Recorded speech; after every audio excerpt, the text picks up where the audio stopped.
दोस्तों एपिसोड की शुरुआत में नल वॉइड में हमें खाइबर को दिखाया जाता है जो अपने डॉगी को काबू करने की कोशिश कर रहा था। इसके बावजूद भी वो लगातार अपना रूप चेंज कर रहा होता है। डॉगी को लगातार रूप बदलता देखकर मेलवेयर साइको बॉस से बोलता है, अबे साइको बॉस क्या फालतू नेमेटिक्स बनाया, तुमने बोला था कि तुम इसे ठीक कर दोगे। साइको बॉस मेलवेयर से बोलता है जो नेमेटिक्स को ठीक करने के लिए चाहिए वो पार्ट्स ओमनेटिक्स में है। जिस पर मेलवेयर बोलता है और ओमनेटिक्स तेरे पापा बेन के पास है तो उसे तुम लाओगे कैसे। जिस पर खाइबर बोलता है उसे मैं ले आऊंगा। जिस पर मेलवेयर बोलता है कि बेन को अपनी ट्रॉफी बनाने का सपना छोड़ दो खाइबर, और वैसे भी हमारा असली मकसद कुछ और है। जिस पर खाइबर बोलता है तुम्हारा होगा। खाइबर और मेलवेयर की बात अब लड़ाई पर आ जाती है जिसे देखते हुए डॉक्टर साइको बॉस दोनों को शॉक देता और बोलता है नेमेट्रिक्स मैंने बनाया था इसीलिए उसका पार्ट लेने भी मैं ही जाऊंगा, पर तब तक तुम दोनों शांति से बैठो या फिर एक दूसरे को खत्म कर दो, मुझे घंटा भी फर्क नहीं पड़ता। और साइको बॉस पहुंच जाता है प्लम्बर बेस की छत पर और अपने स्पेसशिप से कुछ बॉक्सेस उतारता है। जिसके बाद हमें बेन को दिखाया जाता है जो रुक के साथ प्रैक्टिस कर रहा होता है। यहाँ पर रुक बोलता कि हमने डिसाइड किया था कि हम अपने वेपन्स का इस्तेमाल नहीं करेंगे और बेन कभी कभी अपने वेपन्स के बिना भी लड़ लेना चाहिए, इससे हमारी स्किल्स शार्प होती है। जिस पर बेन बोलता है कि ओमनेटिक्स पहली बात तो कोई वेपन नहीं है और दूसरी बात मुझे इसकी जरूरत भी नहीं है। जिस पर रुक बोलता है क्या पता किसी दिन तुम्हारा ओमनेटिक्स खराब हो जाए तब तुम क्या करोगे। जिस पर बेन बोलता है भूल जाओ ऐसा कुछ नहीं होने वाला। तभी ग्रैंडपा पीछे से बोलते हैं बेटा बेन रुक सही बोल रहा है, कभी कभी ओमनेटिक्स के बिना भी प्रैक्टिस कर लिया करो। जिस पर बेन बोलता है ठीक है ग्रैंडपा लेकिन उससे पहले एक ब्रेक हो जाए। बेन बोलता है रुक आज की ट्रीट मेरी तरफ से, लेकिन तभी सिक्योरिटी अलार्म बजने लगता है और ग्रैंडपा बोलता है कि जल्दी से सभी प्लम्बर कॉरिडोर में पहुंचो। और कॉरिडोर में हमें दिखाया जाता है कुछ इलेक्ट्रिक ईल्स प्लम्बर्स पे हमला कर रहे थे। तभी वहां पर डॉक्टर साइको बॉस आता है और साइको बॉस बेन पर नजर रखने लगता है। जैसे ही बेन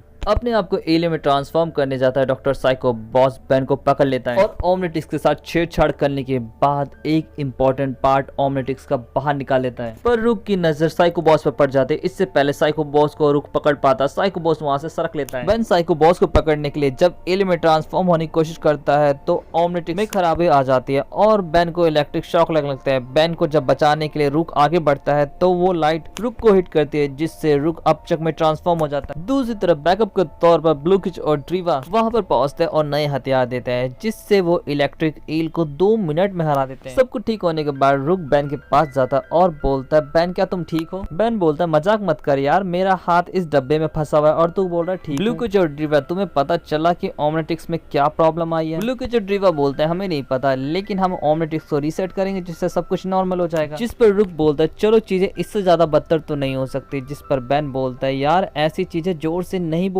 हैं। और हमें दिखाया जाता है कि ओमनेटिक्स में से एक रेज निकलती है जो आसपास के सभी बंकर्स में बंद कैदियों को एक एक करके हिट करने लगती है जिससे बेन की सारे एलियन की पावर उन्हें मिलने लगती है और साइफर सबको इकट्ठा करता है। जिसके बाद हमें ब्लूकिच और ड्रीवा को दिखाया जाता है जो ओमनेटिक्स पे काम कर रहे होते हैं। बेन बोलता है दोस्तों पता चला कि क्या प्रॉब्लम है। तभी ब्लूकिच और ड्रीवा दोनों बेन की घड़ी को दबाते हैं जिससे बेन वोल्केट्रॉथ मतलब एक मछली जैसे एलियन में ट्रांसफॉर्म हो जाता है। ब्लूकिच और ड्रीवा नीचे आते हैं और दोनों जब चेक करते हैं तो उन्हें पता चलता है कि ओमनेटिक्स का एक जरूरी पार्ट गायब है। जिस पर बेन बोलता है हाँ मुझे याद है लड़ाई के बीच में उस नीले से ब्रेनस्टोन ने मेरे ओमनेटिक्स से कुछ निकाला तो था। वो सब छोड़ो तुम दोनों ये बताओ कि तुम ओमनेटिक्स को ठीक कर सकते हो या नहीं। जिस पर ब्लूकिच और ड्रीवा कहते हैं नहीं हम उसे ठीक नहीं कर सकते। तभी वहाँ पर रुक आता है, वो बोलता है कि तो फिर तुम एजमत को कांटेक्ट क्यों नहीं करते। ब्लूकिच और ड्रीवा बोलते हैं कि हम करते लेकिन हमारे कम्युनिकेशन सिस्टम सारे बेकार हो चुके हैं। जिस पर रुक बोलता है कम से कम अब इससे ज्यादा कुछ बुरा नहीं हो सकता। तभी धरती तोड़कर साइफन की टीम बाहर आती है जो आते ही प्लम्बर्स को पटक कर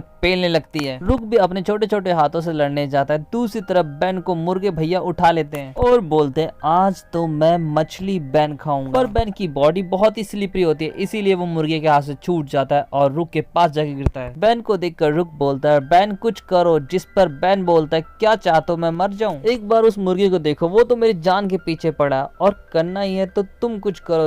रुक बोलता है मैं क्या कर सकता हूँ। जिस पर बेन बोलता है पहले तो तुम रुक की तरह लड़ना छोड़ो और अपचक की तरह लड़ना शुरू करो। और बेन की बात मानकर रुक जल्दी जल्दी पास में रखी ईंटें खाकर हमला करता है जिससे साइफन की पूरी टीम भाग जाती है। साइफन की टीम को भागता देख बेन बोलता कि हमें उन्हें रोकना होगा। रुक बोलता अपनी हालत तो देखो तुम इस समय लड़ने के हालात में नहीं हो। तभी ब्लूकिच और ड्रीवा वहाँ पे पहुंचते हैं और बोलते हैं कि रुक सही बोल रहा है बेन, अगर तुम गए तो वापस नहीं आओगे। जिसके बाद हमें साइफन की टीम को दिखाया जाता है जिसमें से मुर्गा मुर्गा साइफन के पास पहुंचते ही भरकर उसे एक मुक्का मारता है और बोलता है तू अपनी ऐसी तैसी करा रहा है यहाँ पर, अगर साइफन तुम हमारे साथ होते तो आज हम हारते नहीं। जिस पर साइफन उन पर हमला करते हुए कहता है कि भूल गए कि तुम्हारा मालिक कौन है, और वैसे भी वो हमला सिर्फ ध्यान भटकाने के लिए था, मेन प्लान तो अब शुरू होगा। और साइफन नल वॉइड प्रोजेक्टर को ऑन करके उसे ओवरलोड पर सेट कर देता है, जिसके बाद वो लगाता है ग्रैंडपा को कॉल और बोलता अगर तुमने हमें नहीं छोड़ा तो हम बस एक बटन दबाएंगे, उसके साथ ही वेलवुड के लोगो और तुम सब के साथ हम भी नल वॉइड में चले जाएंगे। हमारे लिए तो कोई नई बात नहीं होगी क्योंकि हमारे लिए सारी जेल एक समान है, लेकिन वेलवुड के लोगों को नल वॉइड रास नहीं आएगा। अब तुम सोच लो कि तुम्हें करना क्या है।